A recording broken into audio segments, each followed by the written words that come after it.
listener, and welcome to another episode of We Read It One Night. Today, we have a very special episode where Alison interviews Alison Cochrun, that is. Rachel is still on her dissertation hiatus, but the two Alisons had a lot of fun this episode and discussed some pretty cool stuff, so enjoy the show.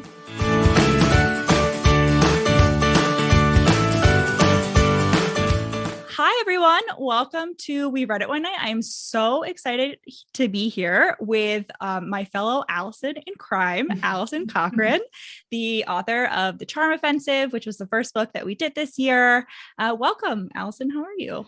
Yeah, I'm great. Thank you so much for having me on your podcast. I'm so excited to meet another Alison who spells it with one L. Yes, I was going to say, rare breed. I don't know how involved you are in like the Alison 1L versus 2L rivalry. Listen, I know we've sort of touched on this sometimes in the past, but like, I think I mentioned this when we did The Charm Offensive. I was like, she is a kindred spirit because she spells her name correctly. Alison with an L is the only one that was always a first name. Alison with two L's was a last name first. So technically it's not like a real name. No slander to, Alison. That's what my parents used to always tell me when I complained about the spelling of my name, is they were always like, this is the correct first name spelling. Yeah. That's why my mom is, Eastern European, where they spell everything phonetically. So my mom's like, I'm not adding extra letters in your name. That's absurd. Like, why would I do that?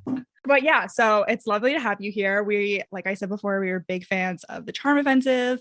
We were a big Bachelor fan. I will probably be watching this week's episode with my mom after we record tonight. I don't know if you're watching this season. I took a break. I was pretty disappointed with the, no offense to Clayton as a human being, but I was pretty disappointed with the choice to make him the Bachelor. Yeah. And so, and after, I think they did like a year straight of continuous content, and I was feeling a little bit burnt out. So I decided this was my break season. So I haven't been watching, just following the memes and staying abreast of important scandals involving shrimp.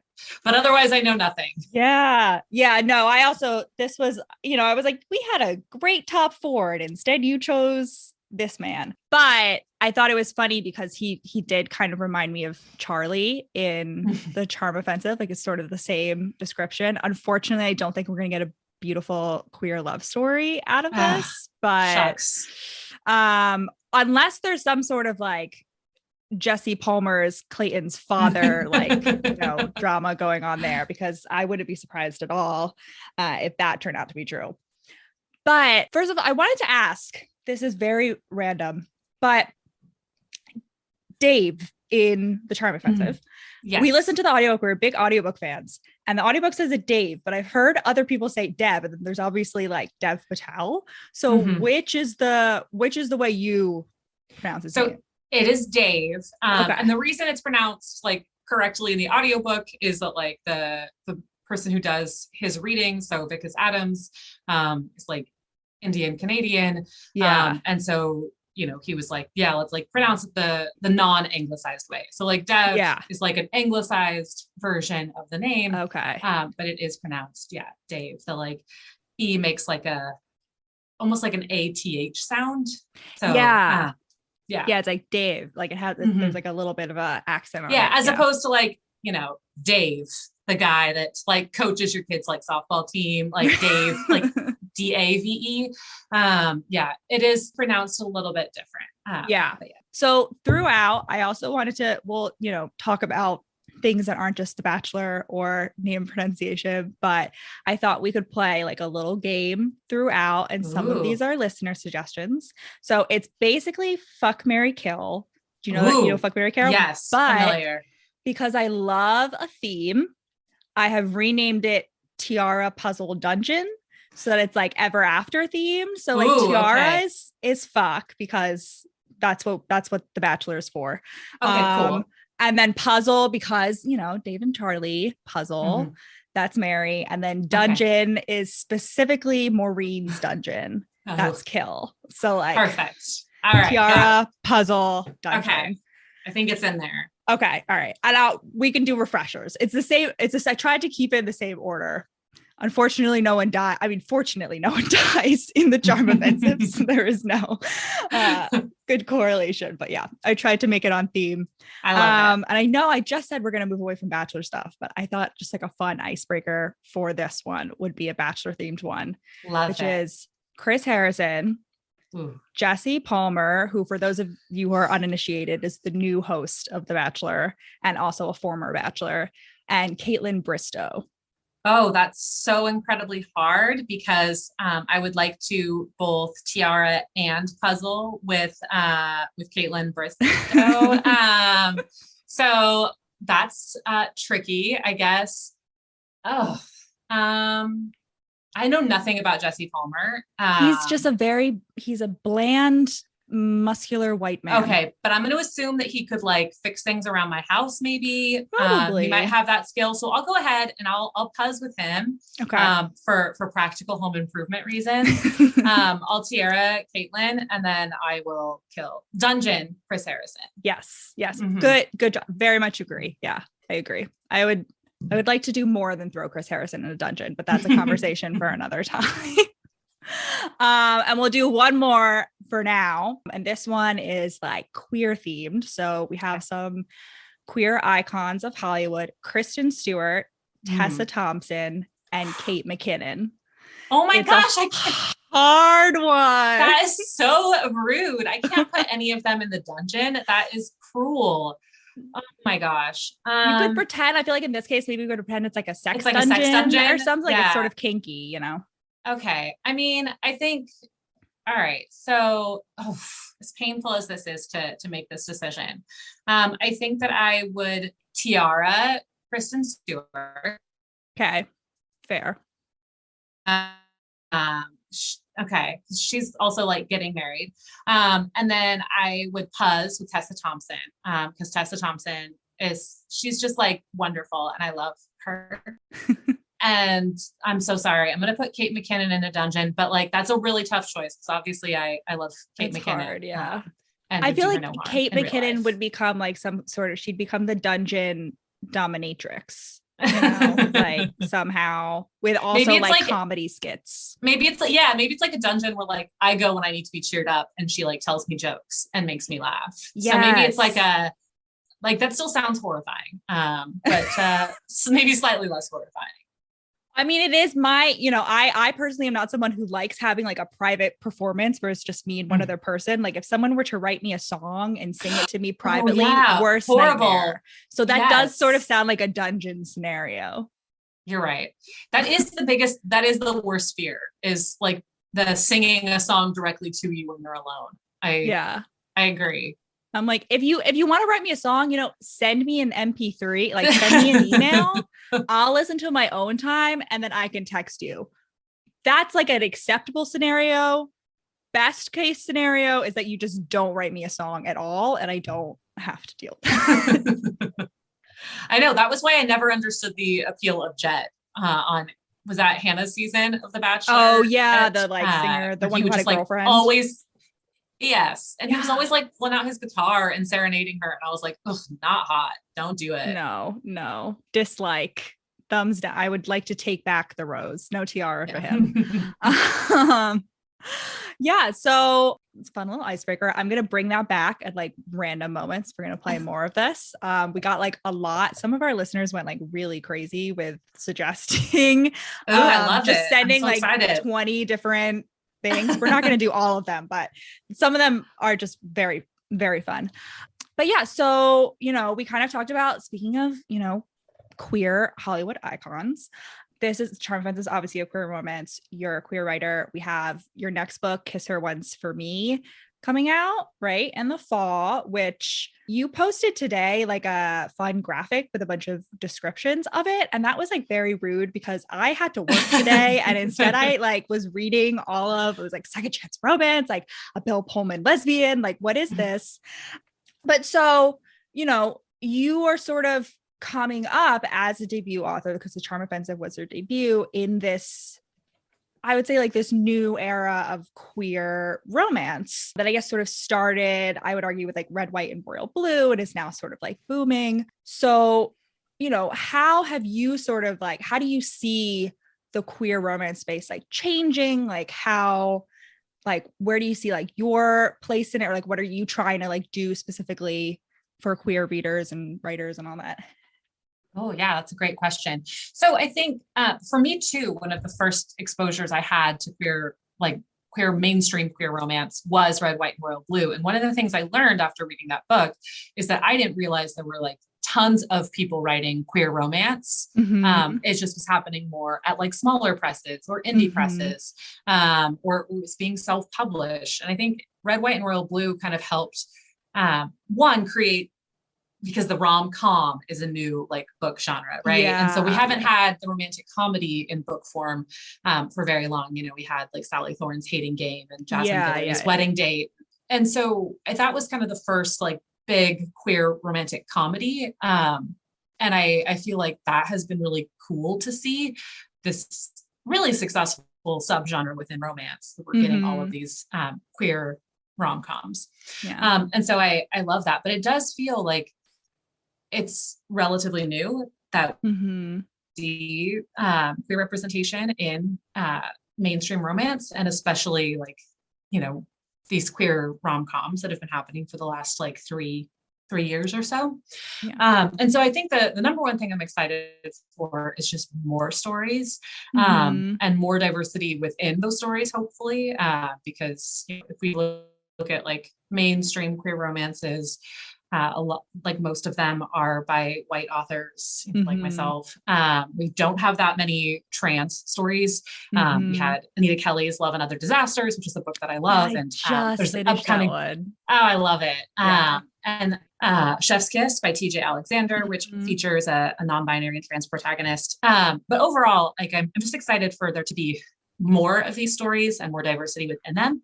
I think for me personally, in terms of what I hope to kind of add to the romance genre. I mean, I love being able to write romance stories that feature mental health as like a big part of the story, mental health and sometimes mental illness and neurodivergence.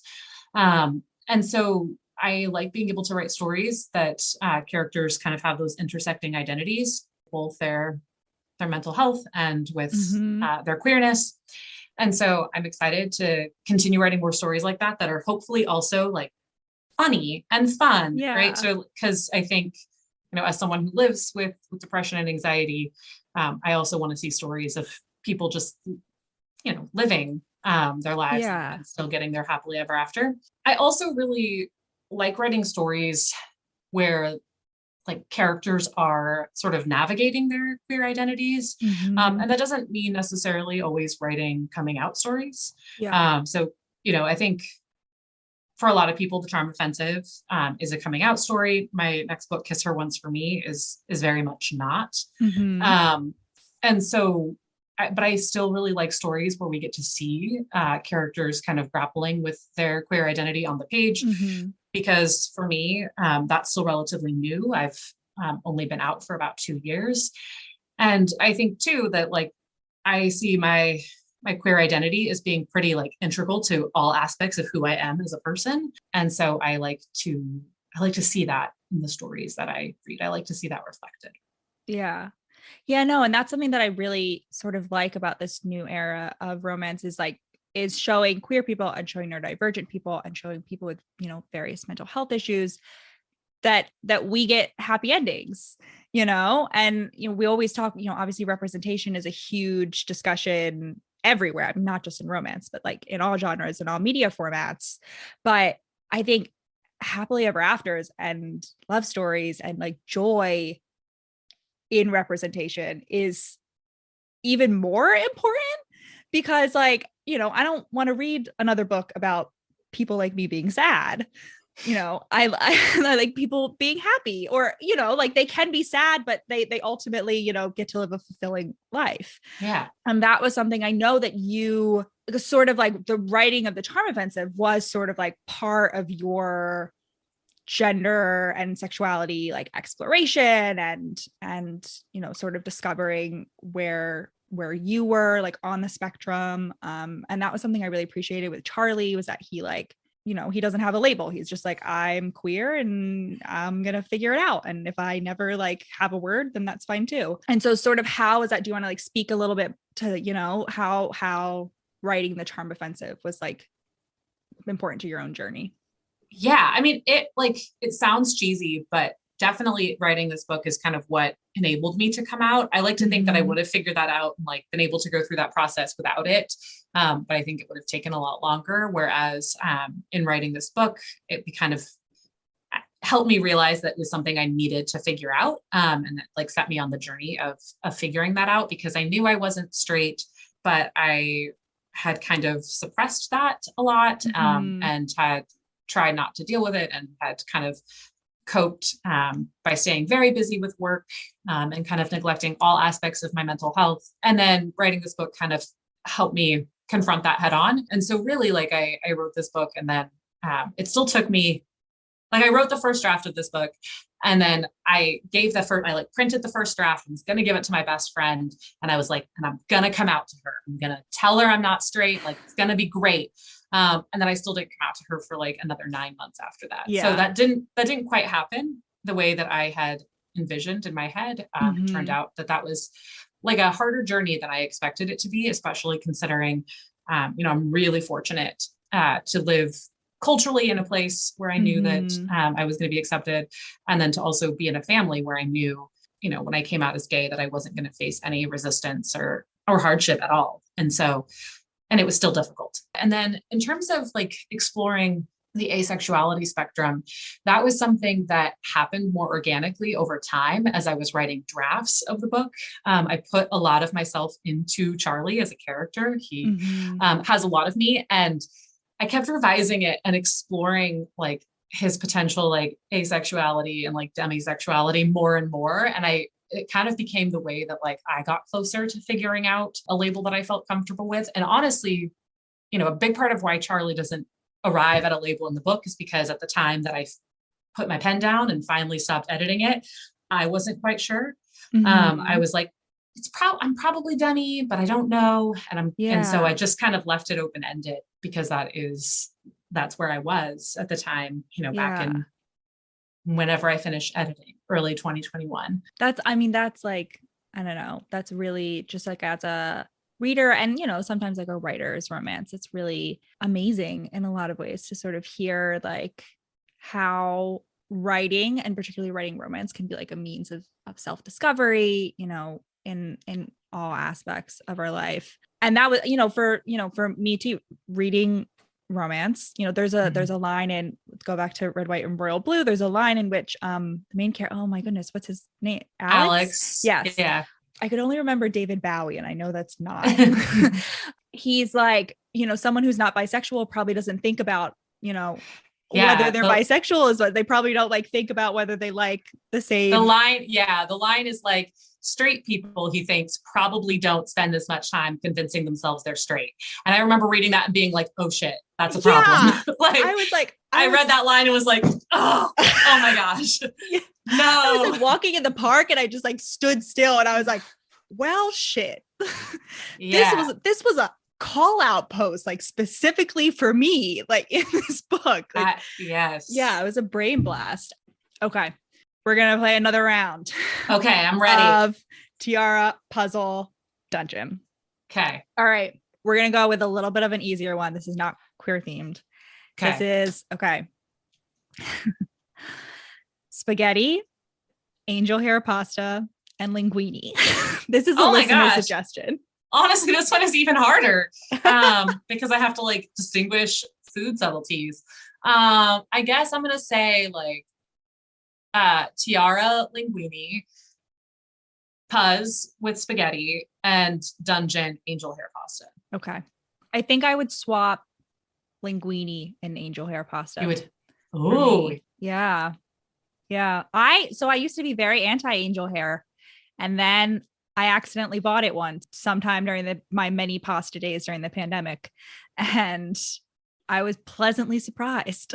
Okay. All right. Good to know. I just feel like I have never eaten it. So it's just like super thin spaghetti, I guess. Okay. Yeah. All right. It's angel hair. I don't know why angels have thin hair. I would think angels would have like flowing locks, but that's a question for somebody else.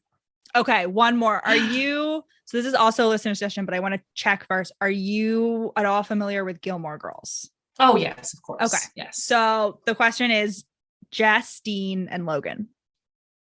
Oh, okay. So this is a little bit easier. I would tiara Dean, Puzz Jess, and Dungeon Logan.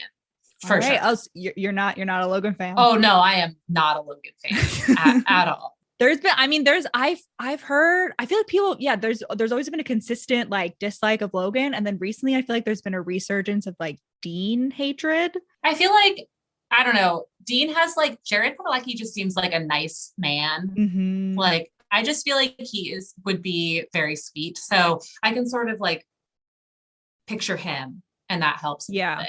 Whereas like Jess / Milo Ventimiglia, like that's the peak right there. That's the full picture. Oh yeah. Like package.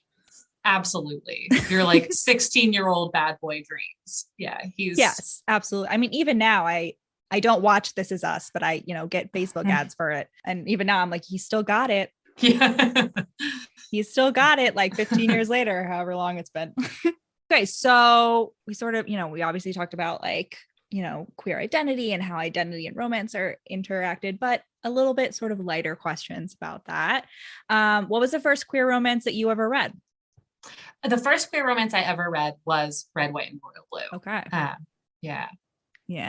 I feel like that's a lot of people's... I guess like if we're talking like, not to say real romance, but like real adult genre romance versus like young adult. If we're talking like YA can count. We can count YA. Oh, okay. If we're counting YA, I think the first one I ever read was Dante and Aristotle, Discovering the Secrets of the Universe, or maybe, and I get fuzzy. It might've been I'll Give You the Sun by Jandy Nelson, which also features a queer love story in it.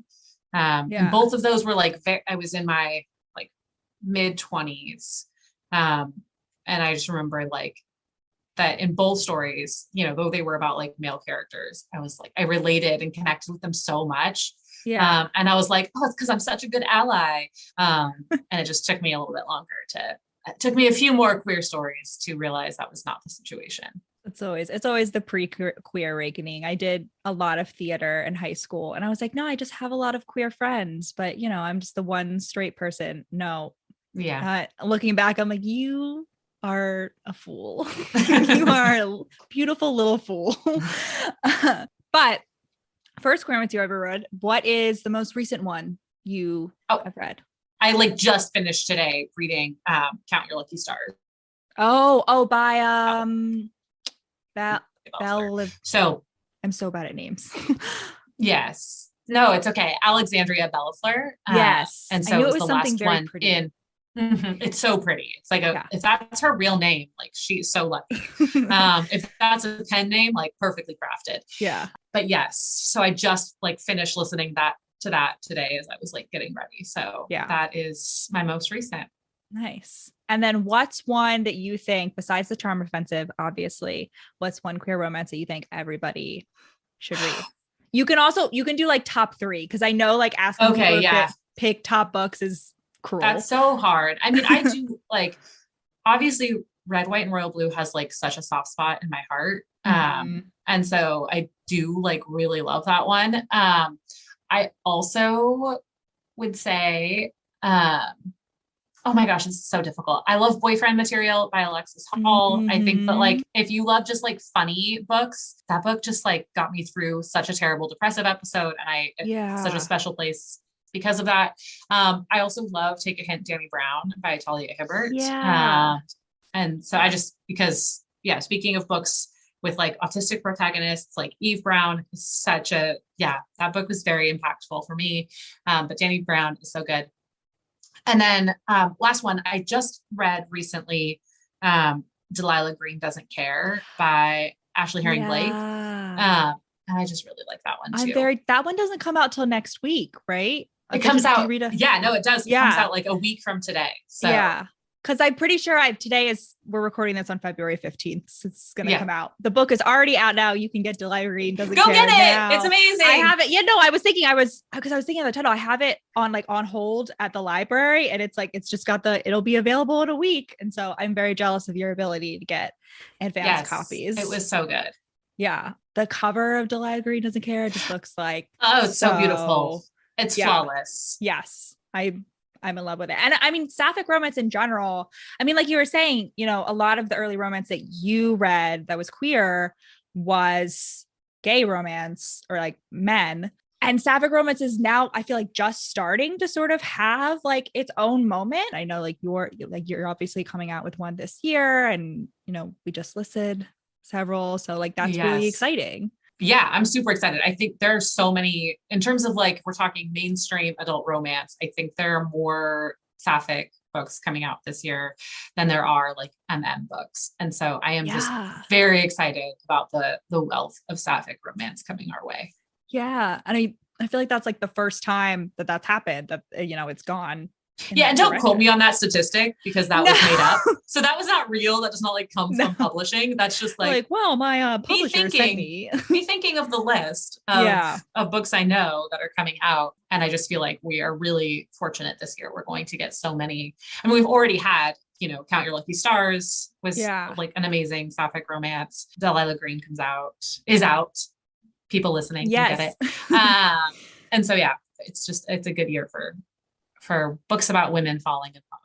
Yeah. Speaking of sapphic romance, one of the sort of big, and I don't know whether you've read it, I feel like it's like before, kind of this year, it was sort of like the big sapphic romance was The Lady's Guide to Celestial Mechanics by Olivia Wade. Mm-hmm. Yeah. So it's a historical, so different subgenre, but I feel like that one is always like, every time I would ask, because I'm a member of several very random romance reader Facebook groups. And every time I go in there and I'm like, hey, I want some sapphic romance, that one's always one that gets recommended. So have you read that one? And also, would you ever write like a queer historical or like another subgenre besides sort of contemporary? I have read that book and I love it. Olivia Wade is great. I haven't read, she has another sapphic historical book, I think in that same series. Yeah, she has two others. It's the Karen feeding something about bees. And then the third one, I am blanking on the title, but it's a heist one. Yeah, I'd have to look. Yeah, I'll look up the titles. But I haven't read the other ones yet. But yes, I read the first one, Lady's Guide to Celestial Mechanics, and loved it. I would love to write other subgenres aside from romantic comedy. I mean, I love reading all kinds of different genres, as long as I do like, I'm one of those people who always wants a love story, no matter the genre. So that's me. But I don't know about historical, like I want to write a historical romance, but the truth is I hate research. It is not my favorite part. It does not speak to my soul. And there's so much research involved. So if I could find a way to like write a very low research historical, like queer romance, that would be a dream come true, because I have no idea what like people ate in 1812 or like, I mean, I've read Jane Austen, but like, that's the extent of my knowledge. That's fair. Yeah. But yeah, if you ever want to write like shifter, fantasy, queer romance, just like give me a shout out. I will let you know. I would love it. And our listeners are like weirdly really into like the few monster books that we've done. Really? I follow, like, I don't know if you follow Romantically Inclined on Instagram, just to give her a shout out because like her content is so amazing. And I like never read monster romance, partially because like a lot of it is like straight. It's very, but like every time I see her content, I'm like, I should get into monster romance. She really sells you on it. So I'm very, very into all of her videos. Yeah. So keep us on the I will look up. I will take this as a confirmation that your next book after Kiss Her Once for Me is monster romance. Will be a monster romance. You're probably like already most of the way through writing it. So you're going to have to do a lot of like redrafting. I'll just change it. Right. As of right now, it is not a monster romance, but I can see, I'll fix it. I'll write you like a podcaster's version of like a doctor's note for your editor of like, hello, please excuse Alison from writing her current book. She's going to write this other book because I asked her to. Excellent. Yes. I'm sure that'll go far. Yeah. Yeah. No, okay. I mean, solve all my worth problems. A shot. Yeah.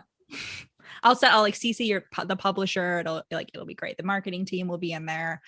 They can get started on some like monster graphics for you to share. It'll be great. Okay. So I feel like I should have come with a theme song, but like another round of all right. Tiara puzzle. Dungeon. Torture me again with tough decisions. So are you a Marvel fan? Are you like familiar? Are you familiar? I am familiar. Okay. I am familiar. Again, speaking of like things that are very straight, the Marvel Cinematic Universe, like I get that people love it, but like, it's just like, I can only watch so many of them. Yeah. All right, but hit me. I can make this choice. Some of these are a little bit like, at least in fanon, they're like queer characters. So Captain America, who's often paired with like Bucky Barnes. I'm familiar. Yeah. Captain Marvel, who like I personally headcanon as like our lesbian icon. Love it. And then specifically Tom Holland's Spider-Man. Okay, this is going to be controversial. I would tiara Captain America. Mm-hmm. I would puzz with Captain Marvel, mm-hmm. and I would dungeon Tom Holland. I mean, he's like a child. So in my defense, he is a high school student. And you're a high school teacher, so that's like a whole extra layer. Yeah, he and Zendaya are cute, but they're babies. So I'm really sorry, Tom Holland's Spider-Man. Yeah. I know you are beloved. You can rely, like Zendaya will probably come like rescue him from the dungeon, and like, so he won't be there for that long. You're so right. Yeah. She's badass. Of course that'll happen. So yeah. I feel good about the choice then. Thank you for that reassurance. Yes. Always happy. All right. Here's you another queer themed one. Okay. With a few icons. RuPaul. Okay. Aubrey Plaza. Mm-hmm. And Sarah Ramirez.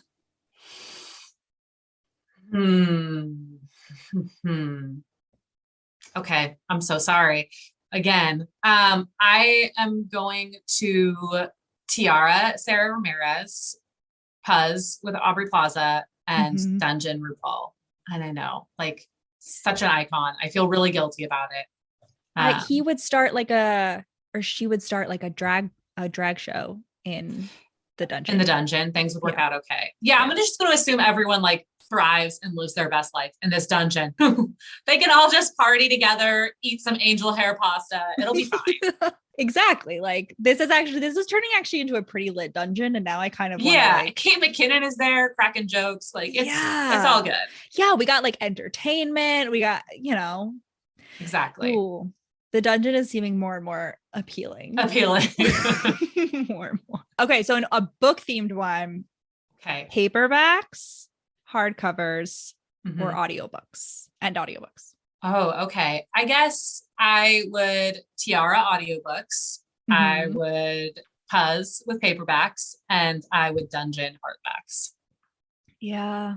You can't like, they're not comfy. Maneuver them. Yeah. You can't stuff them in your purse for like a subway ride or something. No. And audiobooks are just too amazing. I don't know what I would do without audiobooks in life. Yeah. Audiobooks are like the neurodivergent book format of choice. I feel like I don't know where I would be.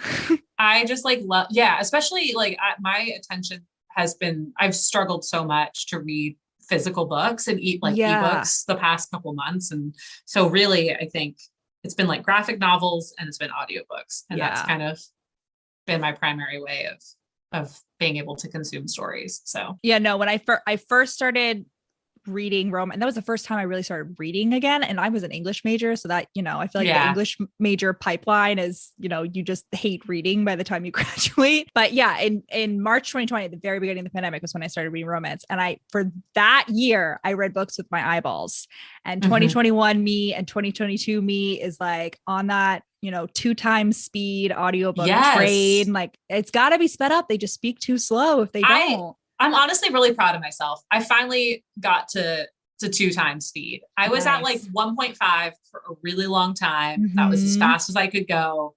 And then I feel like I finally have transcended, and I'm just like, I'm real proud. I finished Count Your Lucky Stars on 2 times speed. And then I just started These Violent Delights by Chloe Long. I feel like I'm the last person on earth to read that book. I haven't read it. So you're in front of All me. Right. I'm very excited. Because I used to love teaching Romeo and Juliet. And so, yes, but I'm listening to that on 2.0. I'm like, I'm amazing. Look at my brain processing so fast. Yeah. Yeah. I love Romeo and Juliet. I'm scared of Romeo and Juliet retellings because my serotonin levels need a happy ending most of the time. Yes. I mean, it's like ridiculous, but in a fun way, especially when reading it with high school freshmen. So yeah. Did you have them like acted out at all when you were teaching Shakespeare? We read the whole thing aloud. So we always did like reading aloud, sort of like readers theater. And then sometimes they would act it out, and sometimes it would just depend on the group of students. Like, you sometimes like would get groups of students where like it was clear that they would love that, and other times, we did other projects to kind of captivate their interests. Yeah, I think one of my most memorable experiences from high school English was when we did Beowulf, and like 2 people got up in the front, and one of them had like some sort of monster costume that my teacher had pulled out from her closet, and they did like a literal like wrestle on the floor during the fight scene, and it was very bizarre but very memorable. That sounds amazing. I love that. I love that the teacher just like had a costume. Yeah, she just like pulled it out from under her desk year after year for this Beowulf reenactment. I don't know. That's one of the reasons that I personally, I don't know about my sister. God knows what's going on in her head, but she's doing smarty pants person things right now by writing her dissertation. So she's not thinking about romance. But for me doing this romance podcast was very much like introducing people to joy and like various different books that they can sort of read. And so, I don't know where I was going with that. I just sort of like, I liked it anyway. Thank you. I liked that journey. I was with you. Yeah. It's hard too, especially like in the year that I've been out of the classroom, we've seen this huge increase in the challenging and banning of LGBTQ stories from schools. And although I live in a really like overall liberal area in the Pacific Northwest, I live right outside of Portland. Yeah. I don't think that I individually would be impacted by that censorship as a teacher, but it's just really hard to see that happening because I know the importance of students having access to queer stories. And so that's really tough to hear about. And so definitely something that weighs on my mind is even being outside of the classroom. Right. No, it's scary to see, because I don't know what I would have done like as a kid if I didn't have characters in books that felt like me and that felt authentic and sort of were a safe space in a lot of ways. And that's something that I think romance is in general for a lot of people, like a safe space. I think there's a reason a lot of people started reading romance during the pandemic, and it's because, you needed something to sort of be comfort and, be warm and like a fire and a blanket and a mug of tea and all of that. Yeah. Yeah. And I know for me with anxiety, like, I don't want to read anything where I don't know how it's going to end right now. No. Like that requires a lot of like stress. And when there's so much uncertainty in the world, it's so comforting to pick up a book where like, you don't know all the beats, but you do know that like, it is going to have a happy ending, and you can kind of trust that will be the case for the characters. And so, I find that to be so reassuring. Yeah. Every once in a while, I don't know how much you get involved in it on Twitter. I really try to stay away from it, but every once in a while there'll be like do romances need happily ever afters? And then the non-romance readers will be like, you're trying to exclude us. And I'm like, well, that's it. We're just telling you that this is what the genre is, and you can still write a different book. But yeah, I'm like HEA or get the fuck out. Yeah, no, I stay away from Twitter. It's a scary place, generally speaking. But yes, I know that like conversation comes up all the time, and it sort of boggles my mind. Because I think that again, I think it's a disrespect to romance readers, because so many of them show up for that comfort. And it, you know, I'm also someone who like rewatches the same television shows over and over again, right? Like sometimes you just need to like have that comfort watch of knowing how things are going to turn out. And so I think that's an important part of the genre. Yeah. And I mean, no one ever goes after Agatha Christie for revealing the murderer at the end of all her books. Like, oh, so predictable that the murder was solved. It's like, that's so what true. The genre is. Or any mystery or any like thrillers. Like if you ended the thriller without like explaining whatever, I don't read thrillers. Without the twist. Exactly. If I was going to try to explain it, but like you wouldn't read it and then be like, oh, no explanation of anything. That's it. And I'm totally fine with that. Yeah. So why don't we talk a little bit about like your writing process? I've heard that you are a Swiftie and that you like listening to Taylor Swift. Yes, I do. So are there any songs that sort of are your writing anthem? I think it just depends on what I am writing. And so I do listen to like a ton of Taylor Swift. I listened to so much Taylor as I was writing the Charm Offensive. And a lot of times like I love Taylor because I can just put her on and I can still write while listening to her music. But I also have certain songs that I would listen to, like just that song on repeat during certain scenes to help me like get into the right headspace. During my current book, Kiss Her Once for Me, I've been listening almost exclusively to Evermore because I just like feel like Evermore is actually a Christmas album, or at the very least a winter album. And Tis the Damn Season is like such a perfect like Christmas. So I just listen to Tis the Damn Season like on repeat as I'm writing certain scenes. Nice. So my sister I like Taylor Swift. My sister is like a Swiftie TM.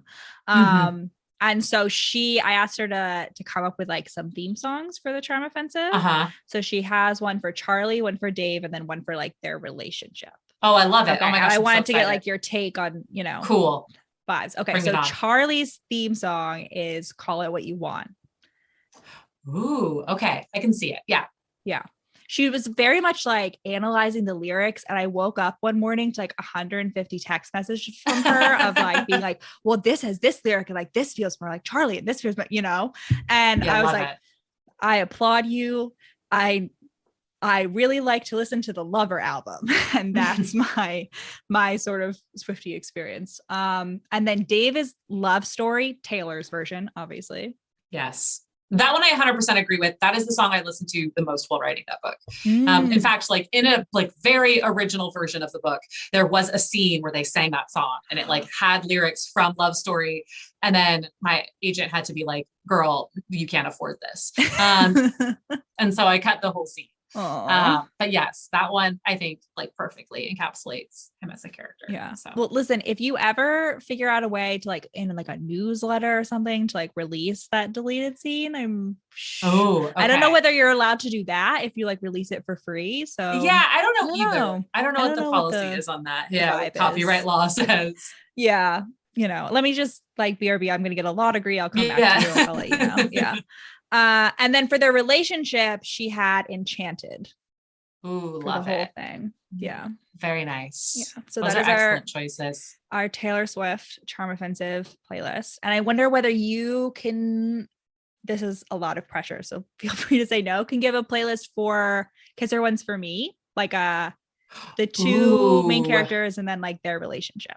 Oh my gosh, that's so hard. That is not what I was expecting you to ask. You could just do like their relationship or like I love it so much. I don't know. So the choices I'm going to pick are going to sound so angsty.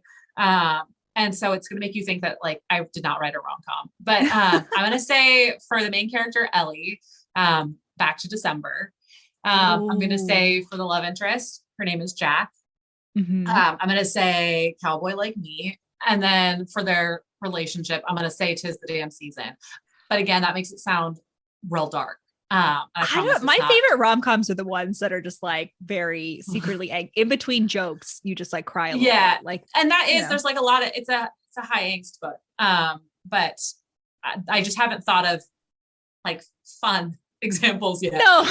Those are the ones that like fit the actual themes of the book, which takes place in winter. So I love that. I'm intrigued. I'm like even more intrigued now than I was. But speaking of Kiss Her Once for Me, you know, it's a sapphic holiday rom-com.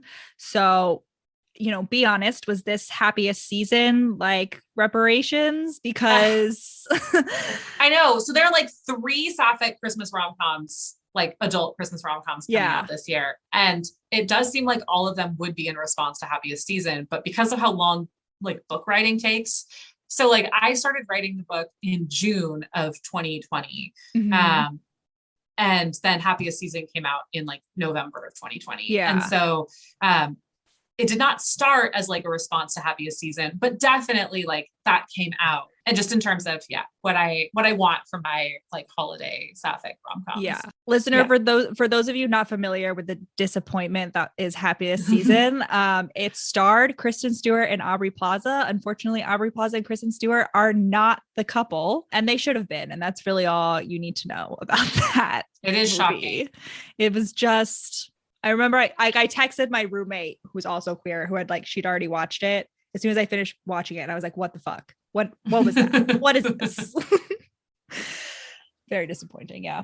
But I am looking forward to reading your book and then the other ones that are coming out to sort of like soothe my queer and soul. It'll just be nice. Courtney Kay's In the Event of Love and Helena Greer's Season of Love both come out and are both like sapphic holiday rom-coms. And then Timothy Janofsky has an MM Christmas rom-com called You're a Mean One, Matthew Prince. And so I saw that one. That title makes me laugh every time. It's so good. And the cover is just like so cute and perfect. Yeah. I'm obsessed with that book. Yeah. And so there'll be a lot of different Christmas rom-coms or holiday like queer rom-coms to choose from. Yeah. / you should read all of them, obviously. Yes. Yeah. I'll link them all below. I'll link them below, listener. Perfect. So you'll be able to find them. And I feel like as someone who's like a huge, you know, I love Hallmark Christmas movies. Like they're just so light and delightful, but they're also straight and white. And so I like, you know, I want that vibe, but with queer people. Yeah. I mean, to me, it's exactly like The Bachelor, right? Where The Bachelor seems to exist in this like weird parallel universe where like queerness doesn't exist.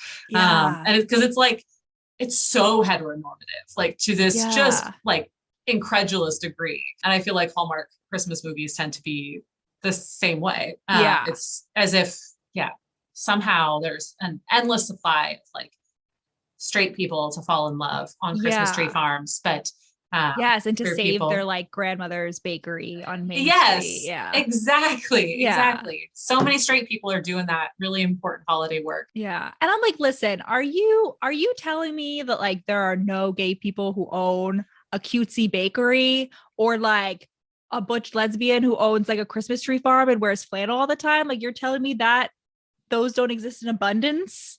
Incidentally, those are characters who exist in 2 of the Christmas rom-coms. So like my butch lesbian character, her like is a baker, like a pastry chef, and her dream is to open her own queer bakery.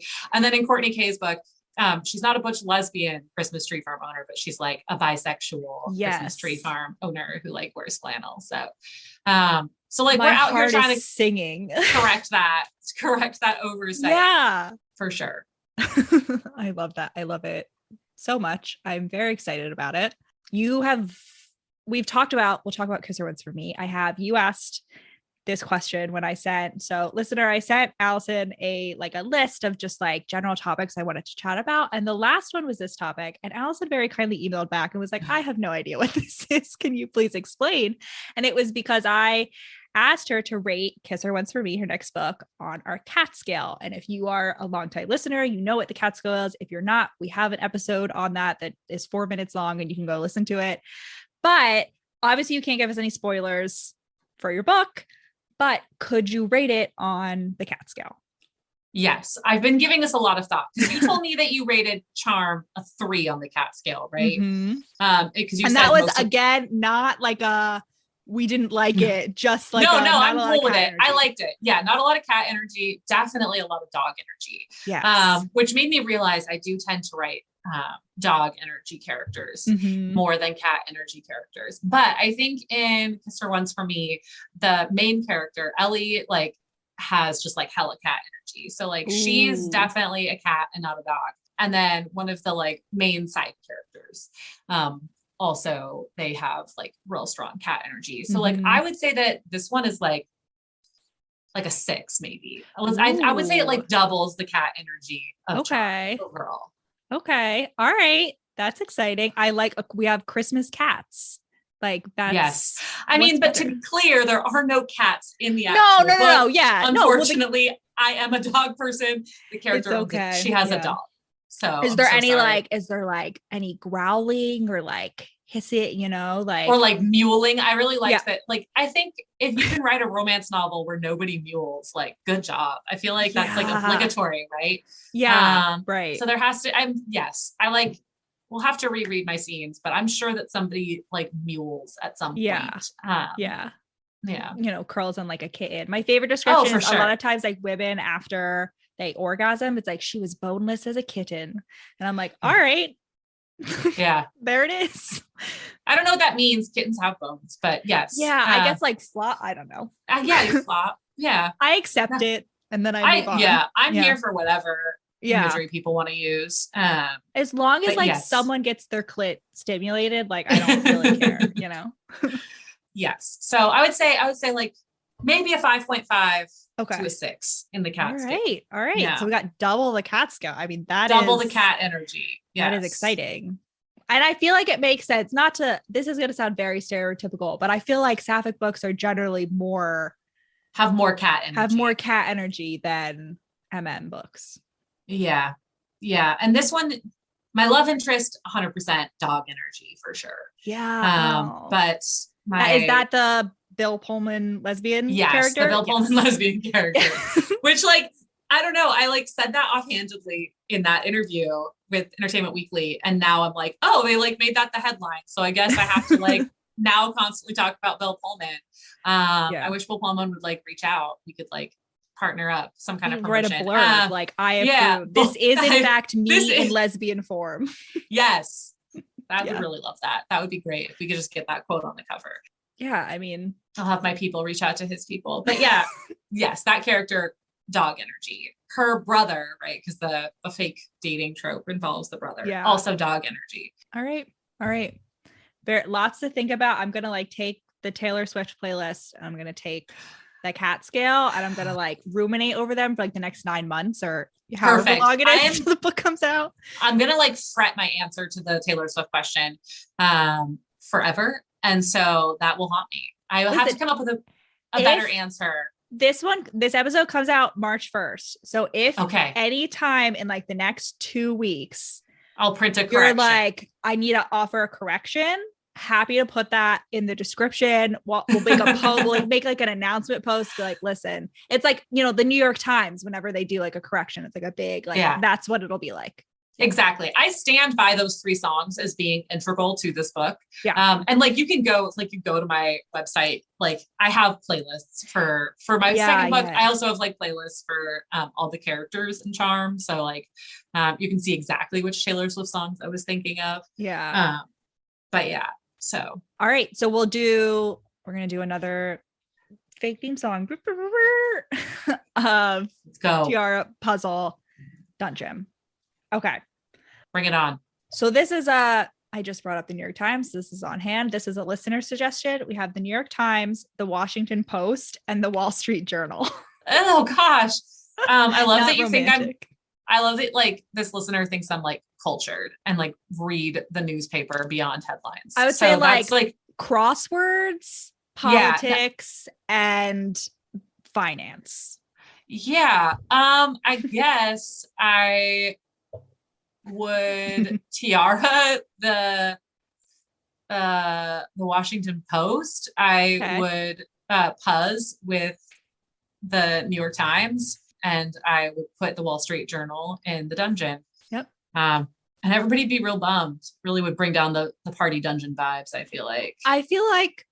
Just based on who we have in the dungeon, like RuPaul, Kate McKinnon, I feel like they'd be like, Wall Street Journal, you just go stay in the corner. No, actually, you know what? The Wall Street Journal can finance the dungeon party. I like see. they're the sugar daddy of like the dungeon party. That's great. And nothing against the Wall Street Journal.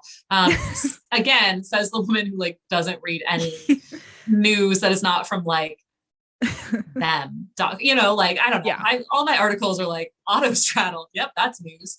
If it's not like queer and easily located on Instagram, I'm probably not reading the news.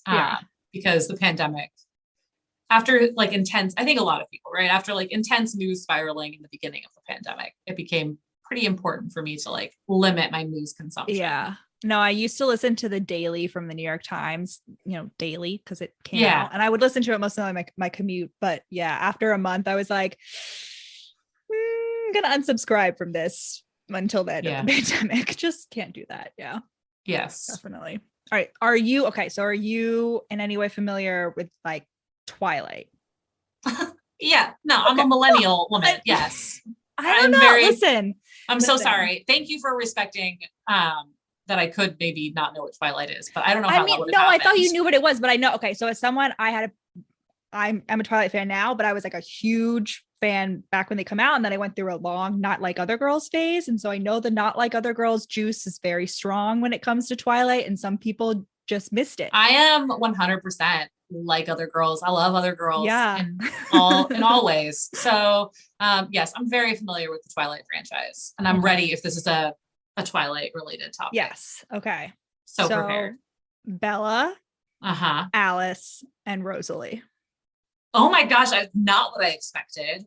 What were you expecting? I don't know. I just was expecting like traditional, like something with Jacob and Edward. And I'd be like, well, listen, I'm trying to I appreciate that. Adjust it for you, you know. I appreciate that. That's really great. I'm going to say that I would tiara Alice.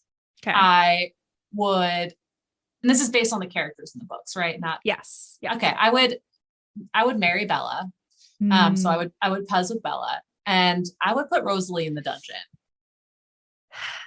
I'm so sorry. Fair enough. I'm so sorry. I am like a big Rosalie apologist. I'm a big Rosalie apologist. Fair. You know, that's very fair. I get it though. I haven't read the books, to be clear. I haven't read the books since whatever year Breaking Dawn came out. 2008 or but the movies, you know, just like her intense like mothering. I don't know. It was too much. It was too much. Oh, the whole vampire baby. She was too enmeshed in vampire baby storyline, which is like the worst storyline. So I associate her with that.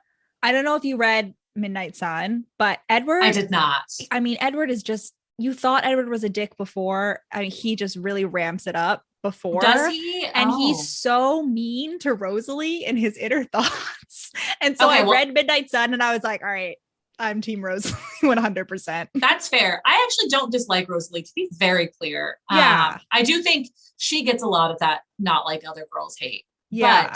But because of her involvement in the preservation of vampire baby. And like in the movies, you know, when like Kristen Stewart's like laying there and it's like so scary and gross looking, and Rosalie is like, drink this blood. Like, I don't know, I just can't.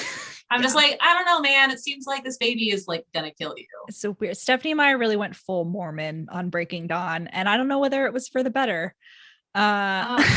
She made some choices for sure. I mean, baby imprinting, like that was a lot. Haunted for the rest of my life. Have you read TJ Klune's is it Green River? Is that right? It's not Green River, because that's like the Green River Killer. Why am I forgetting the name of that series? The House by the Cerulean Sea and the Whispering Door. Yes, those are the only two by him that I've read. Okay, those are both fantastic. But he has a series, and I can't believe I'm forgetting the name. Oh, Green Creek. But they're like werewolf, they're like werewolf books, and I think the first one is called Wolf Song, and it's like Twilight, but with like gay male male werewolves. And there's like still some kind of weird imprinting stuff that happens, but it's not Jacob imprinting. It's not pedophilia. It's like Jacob imprinting on that baby. Yeah. I'll think about that decision. Consensual imprinting rather than like. Yeah. I'll think about that choice for the rest of my life. So that was I was halfway through like 10 years ago writing a whole like retcon fan fiction in which like Jacob gets his comeuppance for being creepy and like Seth Clearwater becomes the werewolf hero. So like, I get it. I love that. Yes. I love that for you. I never ended up writing it, but sometimes it's just like in like the full story is in my head. And sometimes I just like take it out and I'm like, yeah, that's what happened. Think about Seth Clearwater again. Yeah. I'm just like, didn't Boo Boo Stewart play Seth yes. Clearwater? Am I getting that correct? Yeah. You gotta love Boo Boo. So he's the name. It's great. That's not even his real name. It's his nickname that he goes by. It's a stage name.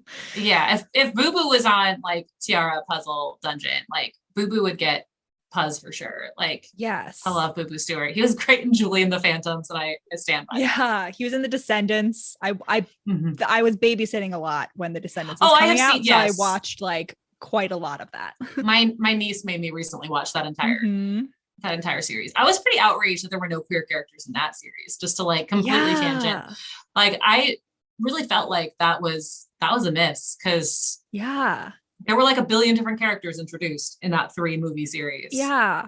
And Disney like it was Disney villains were like the heroes, and Disney villains are so queer. Yeah, they're so queer. Outrageous. I just couldn't believe it. I got to the end of that series and I really felt robbed of my decom queer rep that I just somehow tricked myself into thinking was coming. Yeah.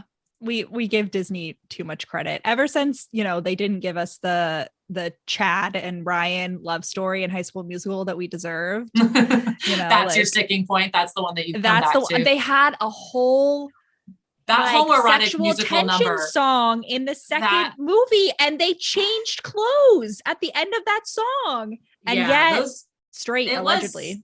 It was a pretty homoerotic situation. It was great. Yeah. Okay. Last Tiara puzzle dungeon, and then we'll do listener questions, and then we'll wrap up. Okay. So this is book themed. So contemporary romance, historical romance, and fantasy romance. Oh, I feel so bad. I don't want to do this. I'm just going to go based on my own reading habits. So I would have to say that I would Tiara historical romance. Mm-hmm. I would absolutely Puzz with contemporary romance. Mm-hmm. Like she's my girl. And I would put fantasy romance in the dungeon, but it's not because I have anything against fantasy romance. No. I just don't read it as much. But of course, now that I'm writing a monster romance, I'm going to have to do a lot of research into the genre. And so I think I can see my opinion changing. Exactly. Yeah. And I feel like that word, like, historicals and tiaras, contemporaries with like puzzles, fantasies with dungeons, like it's on brand. It did. Oh my gosh, it worked out so beautifully. Perfectly. It was fate, kismet, one might say. Okay, so we have a few listener questions. I know one of these you saw on Twitter because you liked it, and it was, are you a fan of bunny chow? And now I didn't know what bunny chow was. I had to look it up. I have only heard of like puppy chow, which is very different, which is like it's dessert, very different. Not the same thing. No. But bunny chow is, for listeners who don't know, is a South African dish with curry inside a hollowed out like bread loaf. Yes. So they eat it in the book, right? Like they're in South Africa. Yes, I love bunny chow. I mean, I am like a big fan of anything that like can be consumed out of a bowl made of bread. So like if that's the dish, like I'm here for it. Yeah. But I had bunny chow when I was in South Africa, and like, oh, you've been there. It was like, yes. Yeah. And it was like super, we like hyped it up. We were so excited to eat it, and then it was amazing. And so that was why I like had to include bunny chow. Amazing. In the South Africa scene, because yes, I love it. Nice. It took me an embarrassingly long time to like put together the fact that the person was asking about bunny chow because it was South African, because they go to South Africa and they eat it in the book. Like I really, like not until this morning I was thinking about it, and I was like, oh, I don't think I use the word bunny chow. I don't know. Yeah, I don't actually know. I mean, I edited things so many times, like I could not tell you what made it into the final book. Yeah. But I think maybe when they're talking about eating the Indian food out of a bread bowl, that they don't use the phrase bunny chow. Yeah. So that is what it's called. Yeah. Okay. So are any of the characters in your books, either one, based on people you know or have met? You don't have to like name names. No, it's totally fine. No, it's totally fine. I mean, I'm a I'm a narcissist. So unfortunately, like most of my characters are based on me. I think like I find that I have to be able to relate to characters at least a little bit in order to write them and to like empathize with them in the way that I think is necessary to write their story. And so like most of the characters are very similar to me.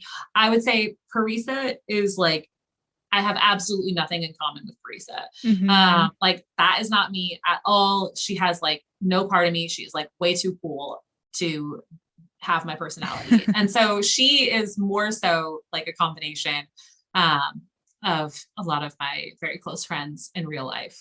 Nice. But definitely more like slightly exaggerated. Yeah. I would say. Yeah. Nice. She is a very cool character that I'm very jealous of. And I too also don't think that she's like anything. I'm like, it's fun. I'm just like, okay, well, how would I react in this situation? Okay, well, she would react the opposite. Just like she's direct and she's gonna like say what she thinks. So she's gonna give her friend like a bag full of condoms and drawings, and, you know. Yeah, exactly. Casually.